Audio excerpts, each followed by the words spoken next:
Already discuss किया होगा। Corrosion क्या होता है?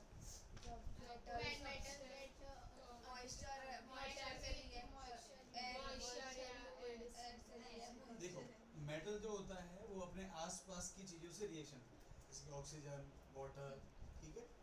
और जब भी रिएक्शन होगा तो कुछ नया बन जाएगा, वो मेटल तो मेटल रहेगा नहीं। अब मेटल एक ऐसी चीज़ है जो हमारे बहुत कॉमन यूज में आती है। घर के बर्तन है ना, हमारे घर के जो किवाड़ है, कुछ घर में बहुत से सामान मेटल यूज होते हैं, प्योर फॉर्म में मेटल यूज होता है। हमारे जो ऑर्नामेंट्स भी है, गहने भी है, वो भी मेटल के बने हैं, सही है। तो मेटल, बहुत सारे मेटल में प्रॉपर्टी होती है कि वो अपने आजू बाजू की ऑक्सीजन और वाटर या फिर जो भी और भी गैसेस है, CO2, सल्फर डाइऑक्साइड, उनसे रिएक्शन करें। अब देखो हम चाहते हैं कि वो मेटल प्योर का प्योर रहे, पर ऐसा हमारे हाथ में होता नहीं, क्योंकि हर मेटल रिएक्शन करेगा ही करेगा, वो हमारे, हम उसको रोक नहीं सकते। हाँ, हम उसके होने में रुकावट डाल सकते हैं, पर अगर दो चीज़ें मिल गई तो वो रिएक्शन तो फिर होने वाली है। तो what is corrosion? Corrosion is the reaction of the metal with surrounding air. जब मैं एयर बोलता हूँ तो उसमें ऑक्सीजन, CO2, उसमें मौजूद वाटर वेपर, वो सब आता है। और जब ऐसा होता है तो क्या होता है, हम जानते हैं कि जो सिल्वर होता है उस पर ब्लैक कोटिंग आ जाती है, चैप्टर में पढ़ा था हमने, सिल्वर में देखी जाती है। आयरन में क्या होता है? आयरन में ब्राउन कलर का रस्ट फॉर्म हो जाता है, राइट है। कॉपर में क्या होता है? कॉपर में ग्रीन कलर का एक कंपाउंड फॉर्म हो जाता है। तो आपके घर पे तांबे के बर्तन आपने देखा होगा, उसमें ग्रीन कलर की कोटिंग आ जाती है। वो ग्रीन कलर की कोटिंग कुछ नहीं है, वो कॉपर का कोरोजन है, और वो सही नहीं है। ये बात समझ में आ रही है? तो when metal react with the surrounding molecule of air, then that process known as corrosion, ठीक है ना। अब हमको चैप्टर में क्या पढ़ना है कि कोरोजन को रोके कैसे। कोरोजन का मतलब मालूम नहीं हमें, पर उसको रोके कैसे। तो कुछ तरीके होते हैं उसको रोकने के। हमने चैप्टर में कुछ डिस्कस किए थे, ठीक है। अब यहाँ पे डिस्कस करेंगे। देखो, तो how corrosion can be prevented. Corrosion of iron can be prevented by painting. पहला तरीका है पेंट करना, जो भी मेटल का सरफेस होगा, ठीक है ना। मान लो कि यही मेटल है, ठीक है। इसको, इसके भाई, ये इसमें क्या है, इसमें आयरन के एटम्स। अब जब जब आयरन के एटम से ऑक्सीजन और वाटर, ये दो चीजें टच होगी तो वो रिएक्शन करेगा और रस्ट मतलब जंग लग जाएगा। तो हमें क्या करना है, इस आयरन के एटम को हवा मौजूद ऑक्सीजन से टच होने देने का नहीं।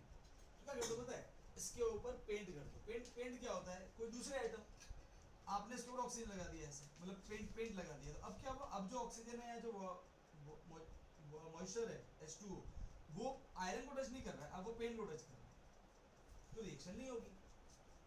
बात समझ में आई? तो पहला तरीका है पेंटिंग, पेंट कर दो। इसलिए ना हमारे घर पे जो भी लोहे की चीज़ें होती हैं खिड़कियों में, और उसके ऊपर पेंट कर लेते हैं, ऑयल पेंट लगाते हैं, इसका कारण यही है। तो पहला तरीका है पेंटिंग करना, ठीक है। अच्छा, और क्या तरीका है? और तरीका है ऑयलिंग करना अपने, और ग्रीसिंग।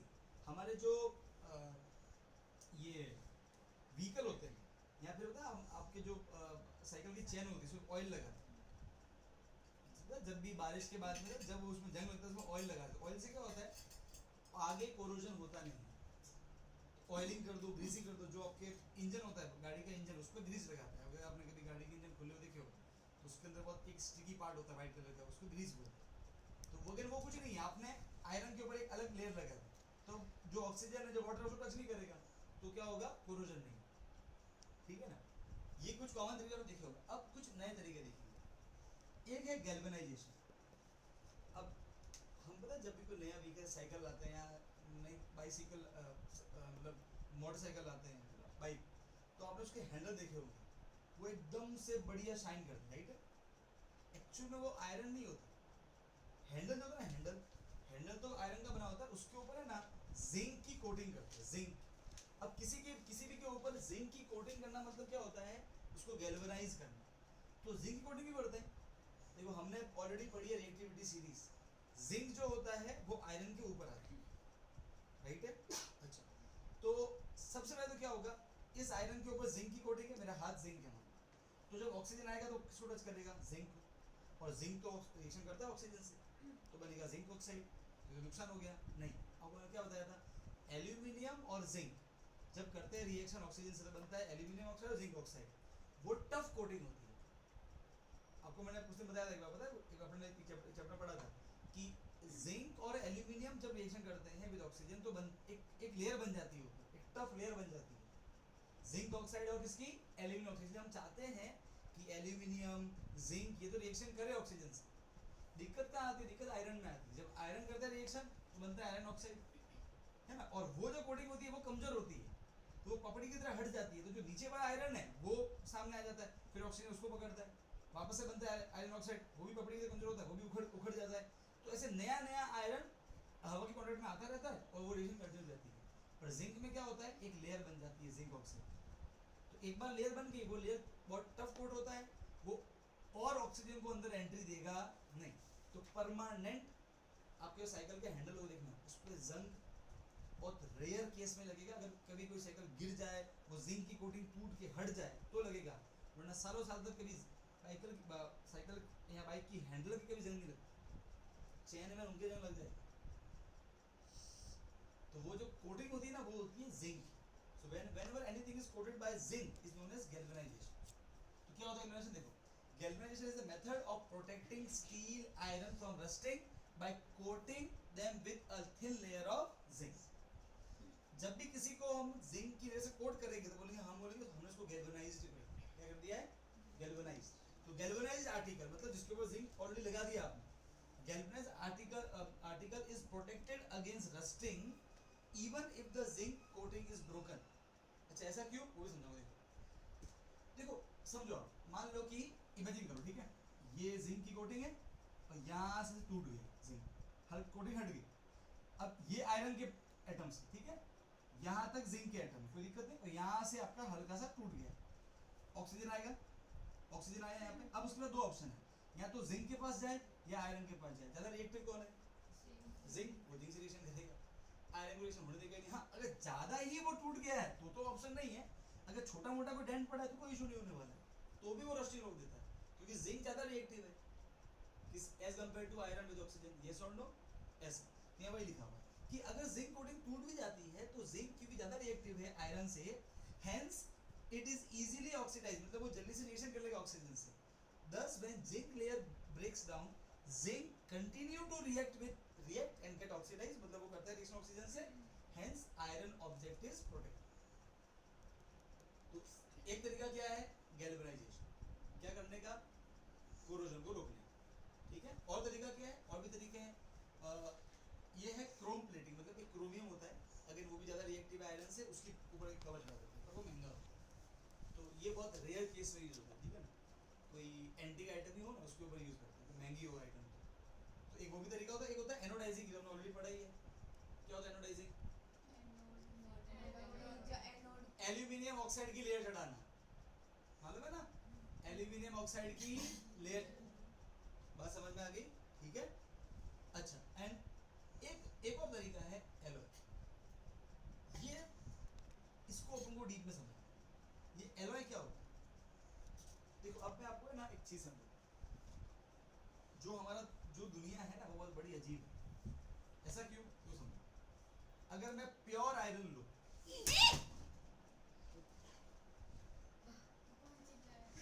अगर आप प्योर आयरन लो, प्योर आयरन, तो सॉफ्ट होता है, ठीक है। और हल्का सा गर्म करोगे तो इसे प्लास्टिक की तरह लबड़ जाएगा, समझ गए ना, बहुत सॉफ्ट होता है। प्योर आयरन की कोई भी चीज हम घर पे यूज नहीं कर सकते, हमेशा आयरन के साथ में। अच्छा, तो अब क्या करें सर? तो अगर हम आयरन के साथ में कोई और चीज, दूसरे एटम मिक्स कर दें, तो आयरन की प्रॉपर्टी चेंज होने लग जाती है। एग्जाम्पल के लिए, अगर हम आयरन के साथ में कार्बन ऐड करें तो आयरन है ना, हार्ड हो जाता है ना। हम जो सरिये यूज करते हैं, अगर 100 ढक्कन आयरन लिया है तो 5 ढक्कन कार्बन ऐड करते हैं, so it is 5/100, so percentage में बोलेंगे तो 0.05। तो अगर आयरन के अंदर में 0.05% कार्बन ऐड कर दिया जाए तो वो एकदम हार्ड बन जाता है, जिससे हमारे सरिये बनते हैं। हमारे घर पर जो भी आते हैं सामान आता है आयरन का, उसमें कार्बन ऐड किया वो एकदम हार्ड होता है, उसका मेल्ट है ना, वो जबरा स्ट्रॉन्ग है। तो ये तो वो हो गया। पर उसको देखो अभी भी, पर आयरन की एक और दिक्कत है, एक तो वो सॉफ्ट है, तो वो दिक्कत सॉल्व कैसे होगी? आपने कार्बन ऐड कर दिया, कार्बन नॉन मेटल, ओके, पर आयरन में जंग भी लगता है बहुत जल्दी से। तो आप आयरन की वो प्रॉपर्टी नहीं कर सकते कैसे? आयरन के अंदर कुछ चीजें मिला है। देखो अगर आयरन को आप मिक्स करोगे कार्बन से तो बन जाएगा हार्ड और स्ट्रॉन्ग, पर जंग तो लगेगा उसको। पर अगर आप आयरन के अंदर में मिला दो निकल और क्रोमियम तो वो हार्ड तो बनेगा, साथ में रस्ट भी नहीं लगेगा। उसे बोलते हैं स्टेनलेस स्टील। हमारे सारे बर्तन वही है, स्टेनलेस स्टील। तो सिर्फ यही नहीं, आप किसी भी मेटल के साथ में कोई दूसरा आइटम मिलाते जाओ, उसकी प्रॉपर्टी चेंज लगती है। अब ये कोई इंसान को पहले से नहीं मालूम था, ये तो बाद में मालूम पड़ा हमको कि अच्छा ऐसा भी होता है। तो क्या पता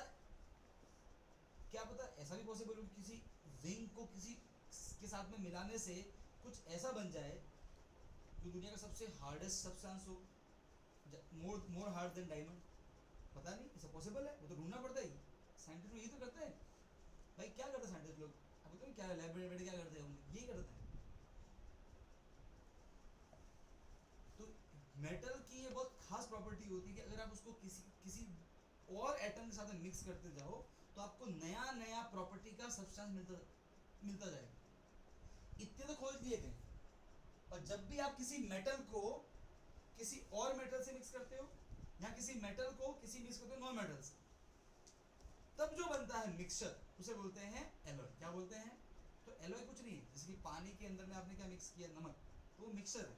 पानी और नमक ने रिएक्शन नहीं किया, अभी पानी और नमक अलग अलग ही। आप पानी को गर्म कर दो तो नमक पीछे बच जाएगा। मिट्टी और कैसे पानी मिक्स हो जाते हैं? मिट्टी पानी अलग अलग ही। आप छन्नी में छानो तो मिट्टी अलग पानी अलग हो जाएगा। वैसे ही एलॉय कुछ नहीं है। आपने आयरन के आइटम लिए, उसमें एक तो मेटल होना ही चाहिए, ठीक है? एलॉय में एक तो मेटल होगा हमेशा। उस मेटल के अंदर या तो आप एक नॉन मेटल ऐड करोगे या दूसरा कोई मेटल ऐड करोगे, तो तब जो मिक्सचर बनेगा उसे बोलते हैं एलॉय। और एलॉय के पास प्रॉपर्टी क्या होती है? उस एलॉय की प्रॉपर्टी जो होती है, मान लो कि हमने आयरन के अंदर कार्बन मिक्स किया, ठीक है? तो अब ना तो वो रहा आयरन ना वो रहा कार्बन, उसकी प्रॉपर्टी दोनों से थोड़ी सी शिफ्ट हो जाएगी, वो कुछ नई प्रॉपर्टी लेगी। So what is alloy? N alloy is a homogeneous mixture. Mixture है टू और मोर मेटल, दो मेटल का, या फिर मेटल और नॉन मेटल।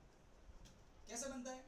तो it is prepared by first melting the primary metal. जैसे कि आयरन प्राइमरी मेटल है, जिसके अंदर अपन मिक्स करेंगे वो कहलाएगा प्राइमरी, ठीक है ना? और जो बाद में ऐड करते हैं अलग से वो सेकेंडरी कहलाता है। तो पहले वाले को पिघला दो और जो दूसरा वाला सब्सटेंस है, and that can be non metal और मेटल बोथ, ओके, उसको उसके साथ में डिसॉल्व कर दो फिक्स प्रोपोर्शन में से। मन से नहीं करना है। देखो अगर आप आयरन के साथ में ये कार्बन इस मात्रा में ऐड करोगे तभी वो हार्ड स्ट्रॉन्ग है। आपने कुछ ज्यादा कम कर दिया तो प्रॉपर्टी चेंज हो जाएगी। तो एक डेफिनेट प्रोपोर्शन में ऐड करो, उसको कूल कर दो, और तब जो चीज बनेगी वो क्या कहलाएगा? बात समझ में आ रही है? आपके घर पे जो गहने हैं वो सब एलॉय ही है। प्योर गहने गोल्ड के बनते ही नहीं, बहुत सारे एलॉय होते हैं। आयरन का मैंने दो बता दिया आयरन के, फिर देखो ब्रास, कॉपर और जिंक का एलॉय। प्योर कॉपर बहुत सॉफ्ट होता है। हमने ऐसे से पढ़ा है हड़प्पन एज, हड़प्पा जो सिविलाइजेशन थी उन्होंने वो ब्रॉन्ज यूज करते थे। ब्रॉन्ज बहुत सॉफ्ट होता है, तो उन्होंने ब्रॉन्ज, उस समय के लोगों ने ये देखा कि ब्रॉन्ज के अंदर जिंक मिक्स करने से, पर जिंक को भी कैसे निकालेंगे? सोचो उन्होंने कितना दिमाग लगाया होगा। उन्होंने अर्थ में से जिंक को निकाला, उसको मतलब पता है मेथड ऑफ पढ़े, एक्सट्रैक्शन पढ़े, रोस्टिंग, कैल्सिनेशन, उन्होंने वो किया उस समय, और प्योर जिंक एक्सट्रैक्ट किया। और फिर उन्होंने प्योर जिंक को पहले उन्होंने प्योर कॉपर एक्सट्रैक्ट किया, कॉपर सल्फाइड से गर्म करके। उन्होंने केमिस्ट्री की थी। उसमें को तो भगवान है तथास्तु, ये लो प्योर कॉपर प्योर जिंक, तुम्हारे घर पे धन भंडार भरे रहे कॉपर जिंक के। तो थोड़ी हुआ वो उस समय उन्होंने केमिस्ट्री की और सबूत है वहाँ पर, ठीक है? तो उन्होंने कॉपर जिंक को मिक्स किया, ब्रास बना, हार्ड होता है, उनका काम हो गया, ठीक है? और भी है ब्रॉन्ज, तो कॉपर और टिन मिक्स कर दो, दूसरा सब्सटेंस बनेगा, ब्रॉन्ज बोलेंगे उसे। नाम ना रखना, brass is a alloy of copper and zinc, bronze is a alloy of copper and tin. सबका अपना अपना यूज है। अच्छा देखो, लेड और टिन अकेले हैं तो कुछ नहीं है, पर अगर दोनों को मिक्स कर दो तो दोनों से वायर बनता है। पता है, आपने देखा होगा, सोल्डर वायर आता है, वो आपने देखा, पता है वो लोग ऐसे ज्वाइन करते हैं, वो क्या क्या क्या बोलते हैं, सोल्डरिंग मशीन, वो वायर रखते हैं, वो वायर तुरंत पिघल जाता है। वो वायर जो आता है वो सोल्डर वायर बोलते हैं, उससे वो लेड और टिन का है। जनरली मेटल जो होते हैं बेटा, they have high melting point, पर अगर आप इन दोनों को मिक्स करो तब जो एलॉय बनेगा उसका नो मेल्टिंग पॉइंट है, हमारे काम आ गया। तुरंत रखते हैं, हल्का गर्म किया पिघल जाता है, दो वायर चिपक जाते हैं, that is use for welding wire, दो वायर को चिपकाने का काम आता है। अरे हाँ के ना, तो बहुत कॉमन यूज है, देखा होगा हमने, ठीक है। अच्छा, अमलगम क्या होता है? कोई भी एलॉय जिसमें अगर मरकरी, जैसे बोलेंगे अमलगम, बात समझ में आ गई? तो amalgam is the alloy of mercury. तो कोई भी एलॉय मरकरी का बना है तो सब बोलते हैं अमलगम। अगर आप मरकरी के अंदर में कॉपर मिक्स कर दो तो मरकरी सॉलिड बन जाता है, रूम टेम्परेचर। आपको भारत में ऐसी कितनी शिवलिंग मिलेगी जो प्योर मरकरी से बनी हुई, जो उनको उस समय कितना मालूम था, ये तो आज जाके मालूम पड़ा कि ऐसा भी होता है। और जिंक को तो कैसे प्योर फॉर्म में निकालते कैल्सिनेशन करके, ये तो माइकल फेरेडे इंडिया आया था खुद समझने के लिए। यहाँ के नॉर्मल गांव में बैठे हुए वो फटे कपड़े पहने हुए वो लोहार सुथार वो करते थे, बस उसने उसको नाम लिख दिया। हाँ लिटरली, ठीक है। ये सारे एलॉय है इंडिया में बेटा। एलॉय का जो यूज है वो बहुत एंशिएंट टाइम से मिलेगा आपको।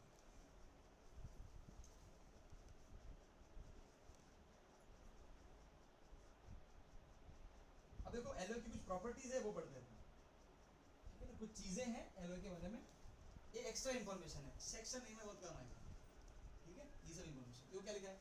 Alloying is a very good method of improving the properties of metal. आप मेटल की प्रॉपर्टी चेंज कर सकते हो। और सोचो आपके से अगर कोई बड़ा हो के ऐसा कर दे, कोई ऐसा एलॉय बना ले जो शायद मान लो कि दुनिया का ऐसा कवर बन जाए, टफ कवर, जो सन की गर्मी तक भी ना पिघले, तो फिर कितना भला हो जाएगा दुनिया का। क्योंकि तब न्यूक्लियर फ्यूजन होगा, और जब फ्यूजन होगा तो फ्री में इलेक्ट्रिसिटी मिलेगी, ऐसे मान लो। क्योंकि आज तक कोई पदार्थ नहीं बना है जो सन की गर्मी झेल सके, बना दो एलॉय ऐसा।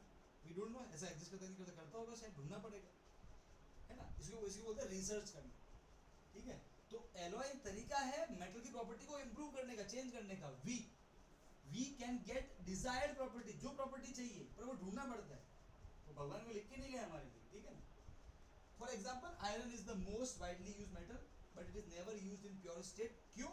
Because in pure state iron is very soft and stretch, जल्दी से एकदम जैसे रबड़ की तरफ फैल जाता है गर्म करने का, हल्का गर्म करने पे। But if it is mix with small amount of carbon 0.05%, it become hard and strong. उतना ही नहीं, if iron is mixed with nickel and chromium, we get stainless steel. वो हार्ड भी है और कभी नष्ट भी नहीं होता है, राइट है। अच्छा, thus if iron is mixed with some other substance, its property changes. In fact, the property of any metal can be changed if it is mixed with some other substance. कोई भी metal की property change कर सकते हो अगर उसको mix करो किसी और मेटल से या नॉन मेटल से। The substance added may be metal or a non metal। Alloy बनाने के लिए आप चाहे तो मेटल के अंदर मेटल ऐड करो या मेटल के अंदर नॉन मेटल। ऐसा भी नहीं है कि एक मेटल एक ही में नॉन मेटल, नहीं, आप चाहो तो दो नॉन मेटल ऐड करो। एक तो मेटल होना ही चाहिए, प्राइमरी तो मेटल ही होगा, ठीक है। उसके अंदर आप चाहे तो दो मेटल ऐड करो, तीन ऐड करो, जैसे कि स्टेनलेस स्टील में निकल क्रोमियम दो मेटल ऐड किए गए आयरन के अंदर, ठीक है ना, ऐसा। अब क्या हो, देखो अब अगेन प्रॉपर्टी अलग अलग हमने ऑलरेडी पढ़ लिया है, सबकी प्रॉपर्टी अलग अलग होती है। Electrical conductivity and melting point of alloy is, इसकी जनरल प्रॉपर्टीज है। Electrical conductivity and melting point of alloy is less than that of pure metal. Pure metal जितना अच्छे से लाइट करता होगा कंडक्ट, एलॉय नहीं करेंगे प्रॉपर्टी, क्योंकि प्रॉपर्टी नहीं हो जाती है, ऑब्वियसली वी नो दैट, ठीक है ना। एग्जांपल दिया है कि ब्रास है, कॉपर का एलॉय है, जिंक, कॉपर और जिंक का एलॉय है, ठीक है। और ब्रॉन्ज जो है वो कॉपर और टिन का एलॉय है। पर ये जो ब्रास और जो ब्रॉन्ज है ये दोनों ही they are not as good conductor of electricity as compared to copper। Copper तो हमारे घर पे ही जो लाइट नहीं होता, अरे हाँ के ना। तो ये कुछ फैक्ट ध्यान रखना, ठीक है। कॉपर अकेला है तो अच्छा कंडक्टर है, पर अगर इसका एलॉय बनेगा ब्रॉन्ज और उसमें तो ये नहीं होगा, ठीक है। ओके, अब लास्ट में कुछ प्रॉपर्टीज है, एक बार वो देखो। प्रॉपर्टीज ऑफ एलॉय एग्जाम में क्या आता है, देखो डेफिनेशन ऑफ एलॉय, फिर वो कुछ एलॉय के एग्जांपल ध्यान रखना सारे, फिर प्रॉपर्टीज देखो, तो हमने ऑलरेडी पढ़ लिया है। Alloys are stronger than the metal in from which they are obtained. Example के लिए आयरन और कार्बन। आयरन सॉफ्ट होता है पर कार्बन मिक्स करो तो एलॉय बना हार्ड होता है, ठीक है। Okay, it is harder than the constituent metal, ज्यादा हार्ड होता है alloy as compare to iron. फिर अगर हम आयरन में मिक्स करें निकल क्रोमियम तो कोरोजन भी लगता नहीं है, it is resistant to corrosion. तो यहाँ के ना, ठीक है। दूसरा मैं आपको बताया शोल्डर बताया, लेड और टिन, ठीक है। तो उसका मेल्टिंग पॉइंट जो होता है वो लेड और टिन दोनों से कम है, तो जल्दी से पिघल जाता है।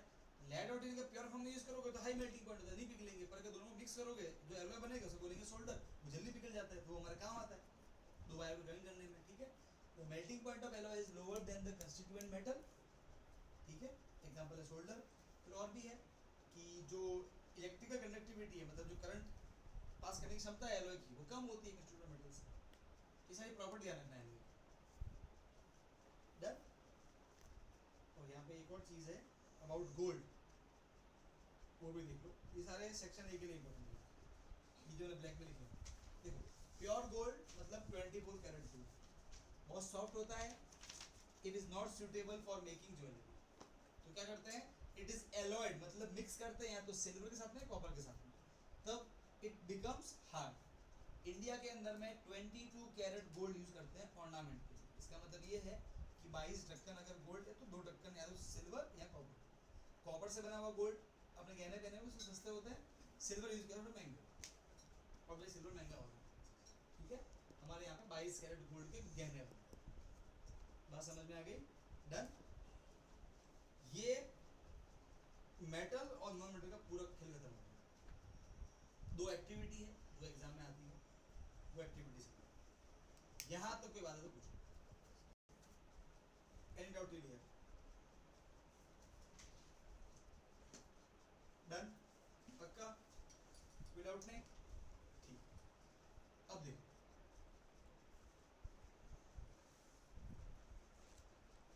आयरन के, देखो जो भी आयरन की नेल होती है, आयरन को जंग लगने के लिए, रस्टिंग के लिए 3 चीज चाहिए।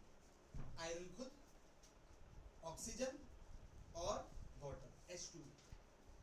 अगर ये 3 चीज है तभी जंग लगेगा। ये 3 चीज में से एक भी चीज गायब हो गई तो जंग नहीं लगेगी, रस्टिंग नहीं होगी। उसको प्रूव कैसे करें? तो ये एक्टिविटी हमको वही शो करती है। हाउ टू प्रूव दैट, देखो यहाँ लिखा हुआ, show with an activity the condition required for the corrosion of iron, या फिर describe an activity to investigate the condition under which article made of iron rust. Iron वाले article कब rust होते हैं ये चेक करो। तो देखो यहाँ पे इस किया यहाँ पे इन्होंने किया क्या है, सबसे पहले 3 टेस्ट ट्यूब लिए। टेस्ट ट्यूब नंबर ए में कुछ नहीं है, यहाँ तक पानी से भरा हुआ है, नॉर्मल एयर है अंदर, नॉर्मल पानी है। नॉर्मल पानी के अंदर ऑक्सीजन डिजोल्व है, ये सबको मालूम है, ठीक है। नॉर्मल एयर है, उसके अंदर ऑक्सीजन भी है, वाटर वेपर्स, ठीक है, ओके फाइन। और लोहे की कील ली, उसको आधा पानी में डुबोया आधा बाहर। अब समझ, बाहर नॉर्मल वाले में बाहर ऑक्सीजन भी है, H2O भी है, वाटर वेपर, बाहर वाला पार्ट भी रस्ट होगा। अंदर आते हैं, नॉर्मल वाटर है तो H2O तो है ही है, वाटर है तो, और अंदर ऑक्सीजन डिजोल्व भी है, तो बाहर वाला अंदर वाला दोनों पार्ट रस्ट होगा। टेस्ट ट्यूब में क्या करना है, पहले पानी को गर्म करना है। पानी को गर्म करने से क्या निकलते हैं, बुलबुले निकलते हैं, सारी ऑक्सीजन डिजोल्व बाहर निकलती है। गर्म वाटर लेना है, हॉट वाटर लेना है। अब क्या करना है, पूरी आयरन नेल को डुबो दो, और ये पानी गर्म है तो अंदर ऑक्सीजन तो नहीं, और फिर क्या कर दो, उसके ऊपर है ना एक ऑयल की डाल दो लेयर। उससे क्या होगा, बाहर जो ऑक्सीजन है फिर वो डिजोल्व ना हो, क्योंकि हम जानते हैं ऑक्सीजन ऑटोमेटिक डिजोल्व होती है पानी में। तो जब आप लेयर लगा दोगे तेल की तो क्या होगा, ऑक्सीजन अंदर एंट्री कर नहीं पाएगा। अब जो पानी है अंदर केवल H2O है और केवल आयरन है, O2 नहीं है। 10 साल तक रखो अंदर कुछ नहीं होगा, जैसी थी लोहे की कील वैसी ही रहेगी। 10 साल क्या 10 करोड़ साल तक रखो, ऑक्सीजन ही नहीं है। तो आप खुद देख सकते हो, या इस फिगर में थोड़ा आपको रेडिश कलर दिखेगा, यहाँ देखो हल्का सा रेडिश दिखेगा, पर यहाँ देखो बेटा एकदम ग्रे कलर दिख रहा है, इसका मतलब रस्टिंग नहीं हो रही। तो अब ये समझो सिर्फ पानी चाहिए रस्टिंग के लिए, ऑक्सीजन भी चाहिए, ये प्रूव हो गया इस बी वाले से। तो अब पानी भी चाहिए, ये कैसे प्रूव हो फिर? चलो ये प्रूव हो गया ऑक्सीजन चाहिए, सही है। यहाँ क्या ना भाई, कैसे प्रूव होगी, ऑक्सीजन पानी दोनों चाहिए, तो ऑक्सीजन कंपलसरी है, ये यहाँ से मालूम पड़ा, क्योंकि गर्म करने से सारी ऑक्सीजन बाहर निकल गई, अब अंदर ऑक्सीजन नहीं है, तो H2O तो है पर ऑक्सीजन नहीं है, इसलिए रस्टिंग नहीं हुआ। अच्छा थर्ड में आता है, थर्ड में क्या पता है, थर्ड में एनहाइड्रस कैल्शियम क्लोराइड, ये कुछ गोलियां रखी, केमिकल का नाम है कैल्शियम क्लोराइड CaCl2। इसकी एक प्रॉपर्टी होती है कि ये पानी को है ना, हवा मौजूद जो भी वाटर वेपर को सोख लेता है। आप पता है हमारे, हम जो नई नई बोटल्स मंगाते हैं ऑनलाइन, तो पता है यहाँ पे खरीदते भी है, तो उसके अंदर पता है एक सिलिका का एक पाउच आता है, वो सिलिका जेल, वो कुछ नहीं करता, वो क्या करता है, वो वाटर वेपर को एब्जॉर्ब कर लेता है।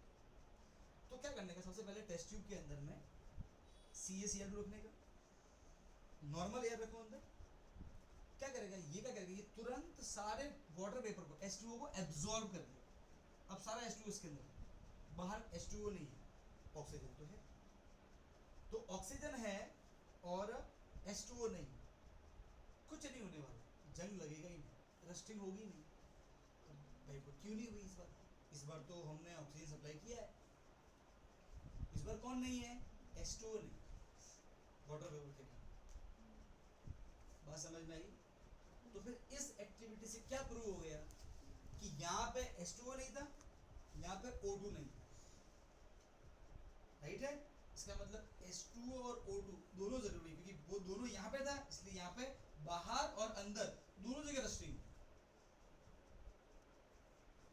बात समझ में आई? तो ऐसे प्रूव एक्टिविटी से, यस और okay.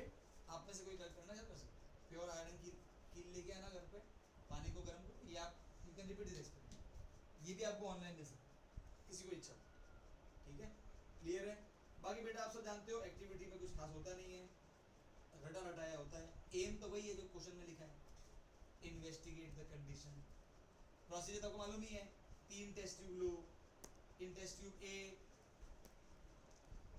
Keep iron nails half filled, है ना, half dipped in water, okay. In test tube B take hot water या boil water, cover the water with a layer of oil, dip the entire nail in the water.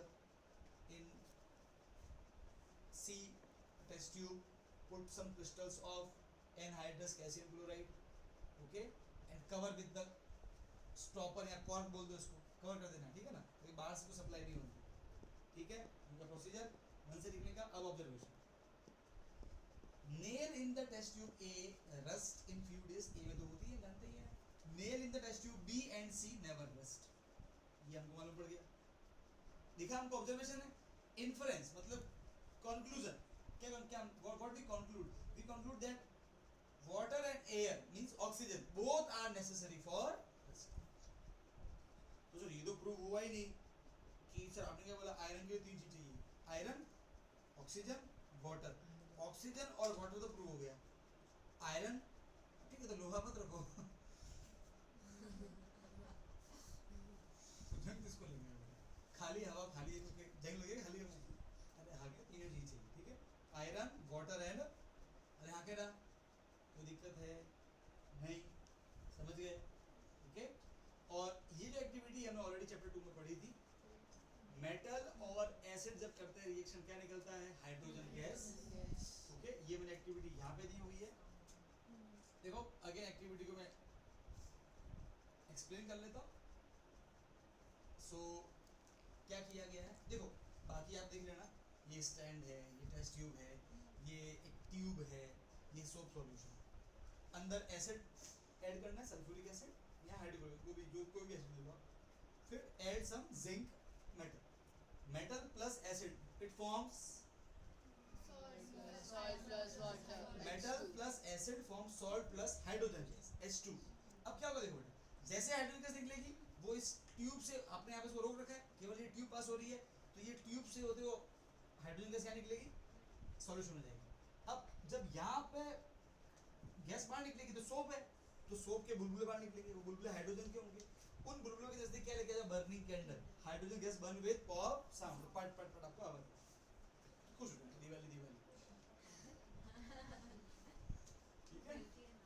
अच्छा बेटा, तो क्या observation किया, अब brisk reaction, एक reaction दिखी, gas के bubble form, gas coming out of the jet, okay, Burns, वो जो गैस है वो जल्दी से बर्न होगी विद पॉप साउंड, ये हमने ऑब्जर्व किया, ओके। एक्सप्लोजन हुआ, तो है ना, क्यों हुआ तो समझाना है भाई, इसका कारण है कि hydrogen gas burn with pop sound and और कारण क्या है? कारण ये है कि जिंक और इसने रिएक्शन किया एसिड ने, फॉर्म सॉल्ट है। अरे आ गया ना? बाकी तो फिर आपके मन से लिखिए, बस ये डायग्राम देख लेना थोड़ा सा। आप चाहो तो ये स्टैंड ड्रॉ नहीं मत करना अपनी, पर ये टेस्ट ट्यूब और ये ट्यूब ये ड्रॉ कर लेना, दिखा हुआ है, ठीक है? कोई दिक्कत? अरे यहाँ क्या ना? डन? यहाँ तो डाउट है नहीं? चैप्टर का अच्छा, मैम ने साइंस में क्या बोला अभी चैप्टर का?